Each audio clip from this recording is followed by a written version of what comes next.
Hey everybody, Aisha here. So there's been a lot of events unfolding the last week and 2 weeks and month or so. Lots of events that I personally do not agree with. It looks like people want to go to war. It looks like there's not enough war going on this planet right now. It looks like certain presidents and leaders wants to provoke and poke the sleeping bear and tread on the snake. And no matter what I say, no matter what I post, no matter what videos I upload, no matter anything, it's all scripted. It's all going into a future that we are not in control of. These people need God. These people need to understand that we are all one. But as long as they don't know this, they're going to think that they are separate, that they are divided, that they are different, that there is an enemy outside of yourself. But the real enemy lives up here in the minds of people. And so, because of this, a lot of people are going to die. And because of that, a lot of people will suffer. And that will happen as long as people don't listen to me, or repost my posts, or share my videos, or engage with me in the comment section asking questions, or even liking a video, whatever. But that's fine. Maybe people deserve it because they are rooting for the enemy, because they are rooting for the devil, the government, to continue with these pointless oil banker mafia cartel wars. I do not want the people in Iran to be attacked. I do not want the people in Israel to be attacked. And I do not want the people in Gaza to suffer, or Ukraine, or Russia, or Burma, or America. I think this is all silly because if you become enlightened, if you reach gnosis, understanding of the divine within yourself and outside of yourself, and you realize that we are all one, then all these wars are pointless. All these wars are just excuses for them to continue to do whatever they're doing. Obviously, the deep military industry complex loves when their new fancy toys and guns and tech is used in war, like we've seen in Ukraine, dropping bombs using UAVs and whatnot. And it's profitable. And the United States economy is obviously a big bubble waiting to happen. And every time there's a recession or a bubble, there needs to be a war that they start every time. Like they did during 1980s and 1990s and 2000 and 2010 and 2015 and 2020. And because of that, I'm sick of it. I'm tired of this. So, as long as people don't listen to me, as long as people don't share my posts on Twitter X, this is going to continue. And I think that we could all live in harmony with each other. We could all live in peace. We could all do creative things. We can make music. We can make art. We can make movies and video games. We can go party together. We can have a good time, really, as a brotherhood of man. But no, there's an enemy. He's out there, and he's here, and he's over there. He's on the other side of the border, and he's inside the border. And he is not in government. He's not in Congress. He's not in the White House. He's not in the Kremlin, and he's not in China, Mr. Chairman. No, these are not the enemies. The enemies are out there on the other side of the border where the grass is greener, or the grass is greener here. It doesn't matter. But the enemy is out there. Beware, the enemy. Ooh, the enemy, right? Bullshit. The enemy is a liar, a murderer, and a thief. And they have convinced most of the world that the enemy is out there. But once you walk in the desert and you fast a little bit, and you meditate, and you gain some discipline, you will realize that the enemy is right in here. And all you got to do is ask yourself one question. What will my next thought be? Do it. Do it now.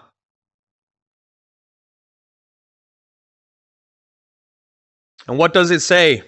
Oh, a thought. I'm a human. I am you. I am this. I am that. The adversary is cunning, hiding in there, right? And then you realize, oh, I've been listening to that voice all my life. I've been heeding those words. I've been listening to those words rather than listening to the words from up there coming down here. You've been listening to that little adversary in there, and that's the true enemy. He has boundaries. He will protect himself. He will steal, lie, and cheat. John chapter 8, verses 44. That is the parable. That is the myth. That is the moral of the story. Once you realize that it's been hiding there all your life, then you realize that it has no power over you. Get thee hence. Get behind me. I am the consciousness. I am the soul. I am the spirit. I am not the voice inside my head. I am not the one thinking. I am the one aware of my thoughts. And now that I am aware of my thoughts, I say no to whatever that thing is. I'm not going to be tricked by it. I'm not going to go around and feed it. There's two wolves inside my head. One is good, one is bad. Which one is winning? Ancient Native American proverb. The one that you are feeding is winning. So all you have to do is question your thoughts. And you have to really question the thoughts really, really well. There's a famous quote from a philosopher. He who asks himself, who am I, 1,000 times will become enlightened. Why is that? Because when you ask the question, who am I? The little adversary comes out and says, I'm a human. I am you. I am this. I am that. I am divine. Da da da da da. Bullshit. All lies. The truth is in between the question and the silence. That's where you will find the truth. Ask the question, listen to the silence, and ignore the answer. And then widen the time, widen the gap between the question and the answer, and then sit in this silence. In that silence, God emerges. The divine force, the Holy Spirit, comes into you. And then you sit with that silence, and then you realize that is who I am. Not the question, not the answer, the silence in between. And then you start feeling your emotions. They bubble up. And then you feel those emotions. And then you become aware of it. And then you become aware of your thoughts. And now you are enlightened. Congratulations. Or maybe you are on the path towards enlightenment. That is how easy it is to attain understanding and awareness. That is how easy it is to defeat the adversary. The adversary was never outside of yourself, was never in other people, was never an external enemy. The adversary lived rent-free inside your head, and the media was feeding the adversary inside your head. The media was feeding it with gluttony and lust and materialism and money and finances and luxury and ideas and illusions and delusions. And we eat it all up because we don't know better. Forgive them, for they know not what they have done, is what he said while he was being killed. And that is what it is. Ignorance is everywhere. I wanted to talk a little bit about my life, about my business, about what I do, my passion. Because I've noticed in the last 3 years that the curiosity for spiritual topics has fallen. Not many people are interested. Not many people want to know. Religion is boring. Religion is sad. Religion is full of misery. And why would we want to worship a God that floods the earth and kill people and then promises not to do it with a rainbow? Well, that is not truly the creator of the universe, so you are following a false religion. You want to follow the truth, the universe and the truth.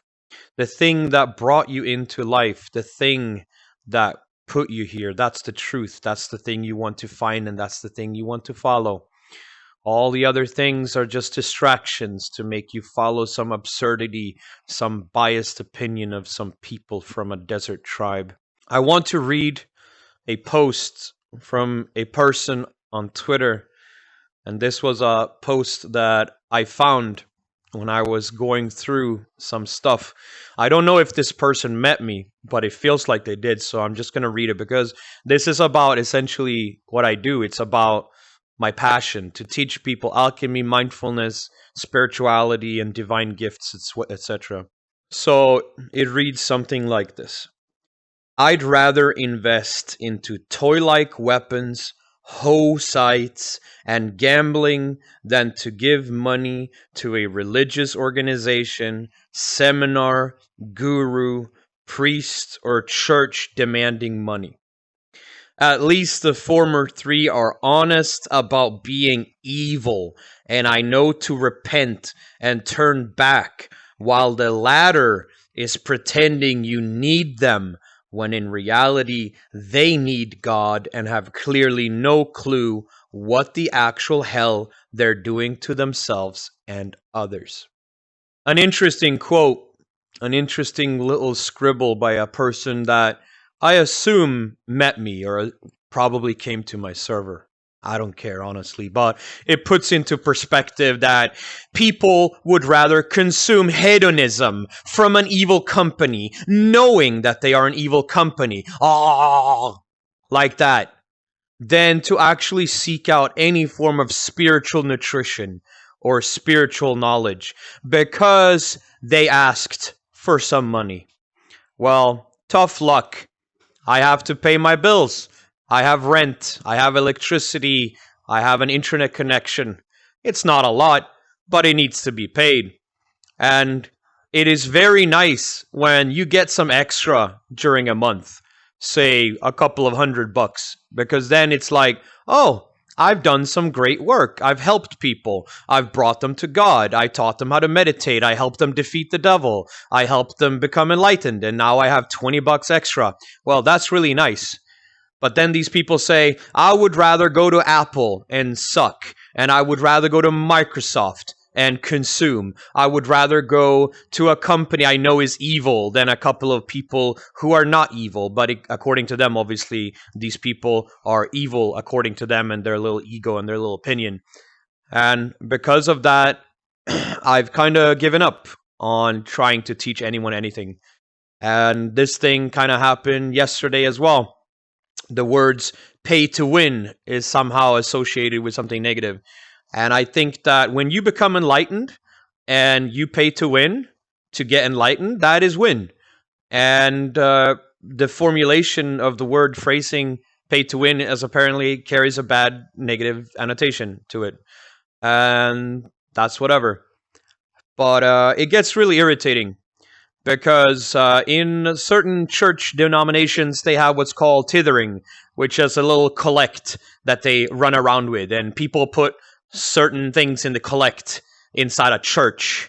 But people don't know that the government is literally paying the church money based on attendance. Based on how many people show up on a Sunday service, they get money from the government. And guess what? The church doesn't pay taxes whatsoever. So you are paying essentially money to a mafia organization that doesn't even support homeless people or people who are on social welfare or even building the roads that you're driving your car on.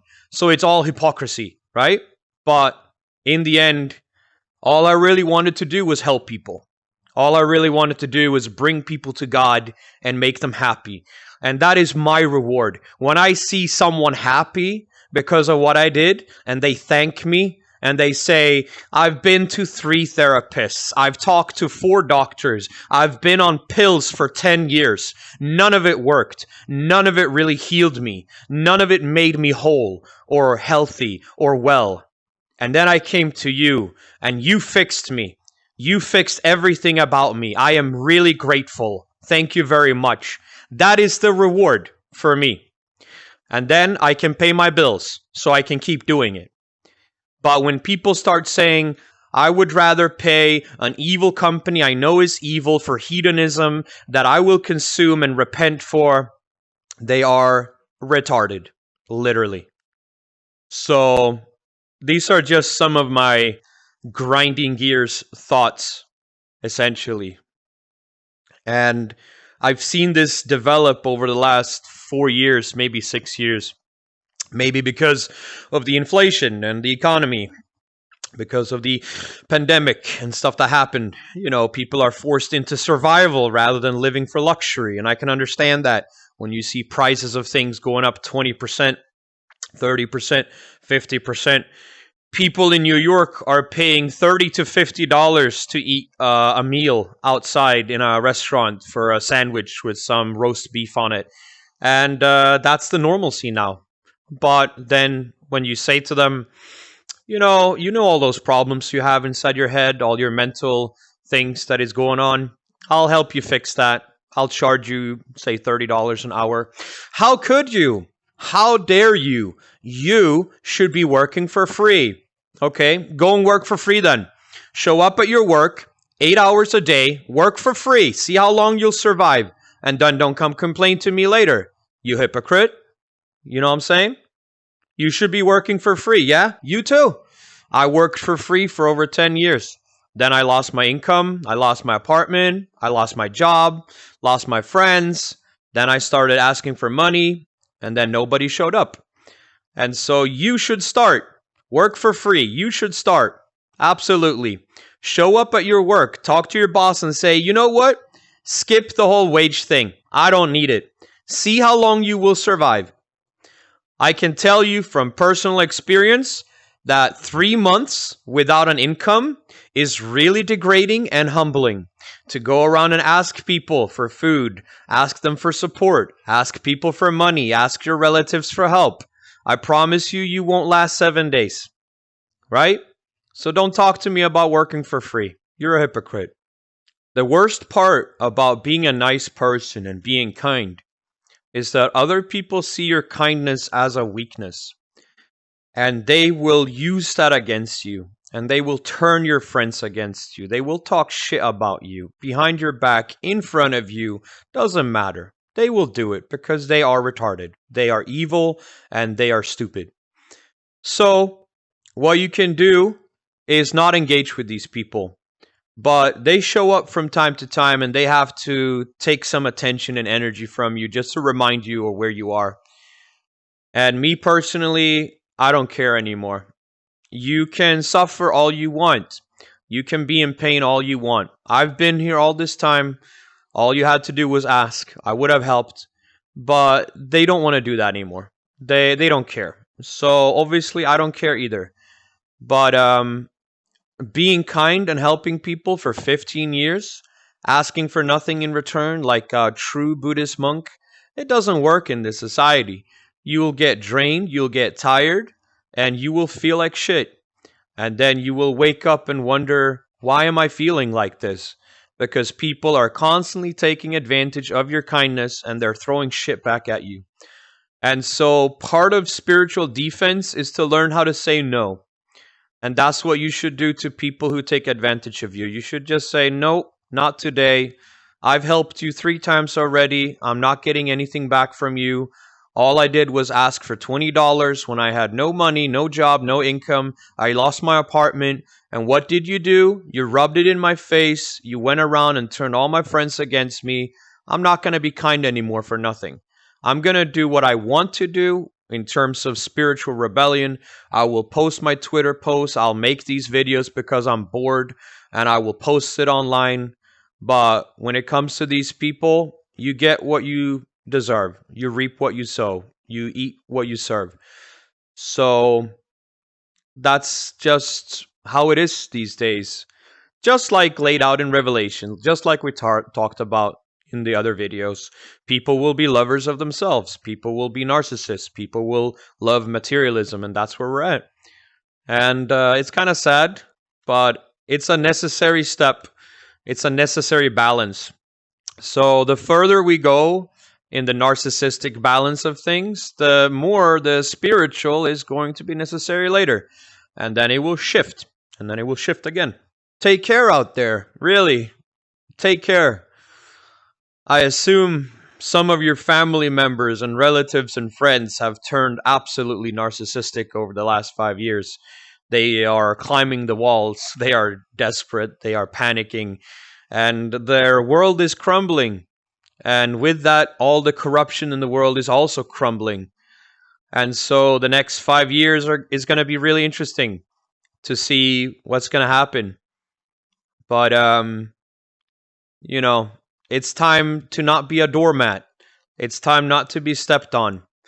So do what's right. Do what God says is right. But don't be taken advantage of. Don't allow people to use you, because you're going to need that energy soon when the apocalypse really start and kick in.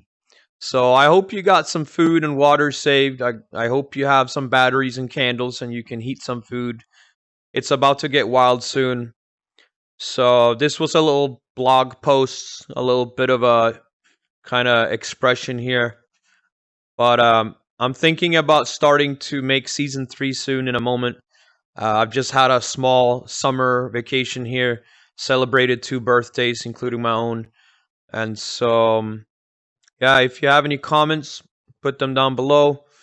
Like and subscribe if you want more, because we're living in the Twilight Zone. Anyhow, we'll talk later. Cheers.